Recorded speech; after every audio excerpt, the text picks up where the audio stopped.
1 table spoon പെരിഞ്ചീരകം ചേർത്ത് ഒന്നും കൂടി അരച്ച് കൊടുക്കുക കേട്ടോ. ഇതുപോലെ ഒഴിച്ചിട്ട് താങ്ക്സ് പറയേണ്ടത് ഈ ബുക്കിനാണ് കേട്ടോ. ഇത് കണ്ടോ, ഒരു 18 കൊല്ലമെങ്കിലും ആയിട്ടുണ്ടാവും ഈ ബുക്ക് എൻ്റെ കയ്യിലുണ്ട്.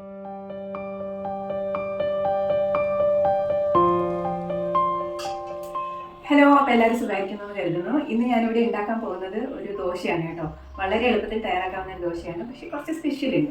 അപ്പോൾ ഇത് എങ്ങനെയാണ് ഉണ്ടാക്കുന്നതെന്ന് നമുക്കൊന്ന് കണ്ടിട്ട് വരാം. ഞാനിവിടെ ഉണ്ടാക്കിക്കൊണ്ടിരിക്കുകയാണ്. ഇന്നലെ രാത്രിയാണ് ഞാൻ അരി വെള്ളത്തിലിട്ടത്. അപ്പോൾ അത് തൊട്ടുള്ള വീഡിയോ ഒന്ന് കണ്ടിട്ട് വരുന്നേ. അപ്പോൾ ഈ അപ്പം ഉണ്ടാക്കുന്നതിന് ഞാനിവിടെ 3 കപ്പ് പച്ചരിയാണ് എടുക്കുന്നത് കേട്ടോ.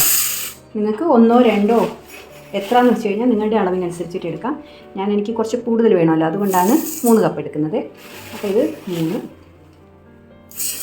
ഇനി ഇത് നല്ലതുപോലെ കഴുകി വൃത്തിയാക്കി നമുക്കൊരു 5-6 മണിക്കൂർ കുതിരണം. അപ്പോൾ ഞാനിപ്പോൾ രാത്രിയാണ് ഇട്ട് വെക്കുന്നത്. രാവിലെ ബ്രേക്ക്ഫാസ്റ്റിനാണ് ഞാൻ ഈ അപ്പം ഉണ്ടാക്കാൻ പോകുന്നത്. അപ്പോൾ ഇത് ഓവർനൈറ്റ് കുതിർത്താനായിട്ട് നമുക്ക് മാറ്റി വെക്കാം കേട്ടോ. അപ്പോൾ ഇത് നല്ലതുപോലെ കുതിർന്നിട്ടുണ്ട്. ഇനി നമുക്കിതൊന്ന് അരച്ചെടുക്കാം കേട്ടോ. 2 ട്രിപ്പായിട്ടാണ് ഞാൻ അരച്ചെടുക്കുന്നത്. ഇതിലേക്ക് ഞാൻ 1 കപ്പ് ചോറ് ചേർത്ത് കൊടുക്കുന്നുണ്ട്. 1 കപ്പ് വെള്ളവും ചേർത്ത് നല്ല സ്മൂത്തായിട്ട് അരച്ചു കൊണ്ടുവരാം. ഇതൊരു ബൗളിലേക്ക് ഒഴിച്ചു കൊടുക്കാം കേട്ടോ. അടുത്ത ട്രിപ്പും നമുക്കിതുപോലെ അരച്ചെടുക്കാം. 3 കപ്പ് ചോറ്, 3 കപ്പ് അരിക്ക് 1.5 കപ്പ് ചോറാണ് വേണ്ടത് കേട്ടോ. അപ്പോൾ ഞാൻ നേരത്തെ 1 കപ്പ് ഇട്ടിട്ടുണ്ട്. അപ്പോൾ 1/2 കപ്പ് കൂടെ ചേർത്ത് കുറച്ച് വെള്ളവും കൂടെ ചേർത്ത് നല്ല സ്മൂത്തായിട്ട് ഇത് അരച്ചു കൊണ്ടുവരാം. ഇതിൻ്റെ പകുതി ഞാൻ ഒഴിച്ചു കൊടുക്കുന്നുണ്ട്.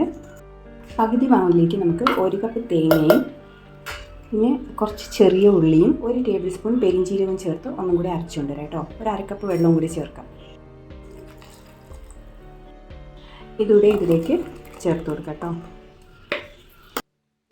ഇനി ആവശ്യത്തിന് ഉപ്പ് ചേർത്ത് കൊടുക്കാം.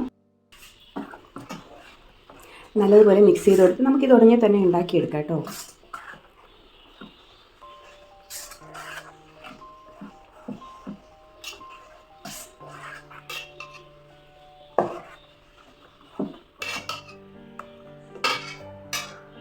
ഇത് നമുക്കിനി സാധാരണ ദോശ ഉണ്ടാക്കുന്ന പോലെ തന്നെ ചുട്ടെടുക്കാം കേട്ടോ. അപ്പോൾ ഒരു തവി മാവ് എടുക്കുക, ദോശയ്ക്ക് പരത്തുന്ന പോലെ പരത്തി കൊടുക്കുക കേട്ടോ. ഇതുപോലെ ഒഴിച്ചിട്ട്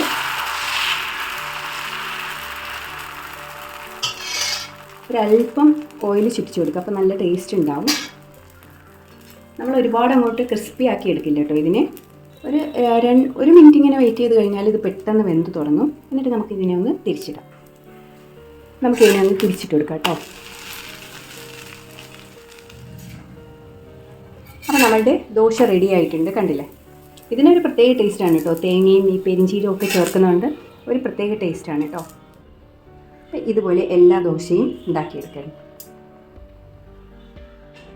അപ്പോൾ ഞാൻ ദോശയ്ക്ക് ഇന്ന് കറി ഉണ്ടാക്കിയത് പൊട്ടറ്റോ കറിയാണ് കേട്ടോ.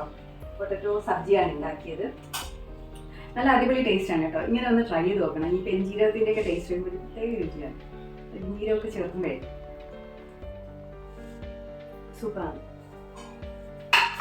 അപ്പോൾ താങ്ക്സ് പറയേണ്ടത് ഈ ബുക്കിനാണ് കേട്ടോ. ഇത് കണ്ടോ, ഒരു 18 കൊല്ലമെങ്കിലും ആയിട്ടുണ്ടാവും ഈ ബുക്ക് എൻ്റെ കയ്യിലുണ്ട്.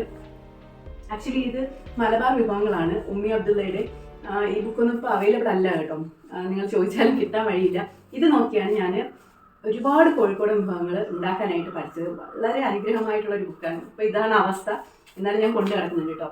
അപ്പോൾ അതിലുള്ള ഒരു ഡിഷാണ് ഞാനിന്ന് ഉണ്ടാക്കി. ഭയങ്കര ടേസ്റ്റാണ്. പ്രത്യേകിച്ച് മലബാർ രീതിയിൽ ഉണ്ടാക്കുമ്പോഴേക്കും ഒരു പ്രത്യേക ടേസ്റ്റ് ആണ് കേട്ടോ. അപ്പോൾ നിങ്ങൾ എല്ലാവരും ഒന്ന് ട്രൈ ചെയ്ത് നോക്കിയിട്ട് ഫീഡ്ബാക്ക് പറയാൻ മറക്കരുത്. Thanks for watching.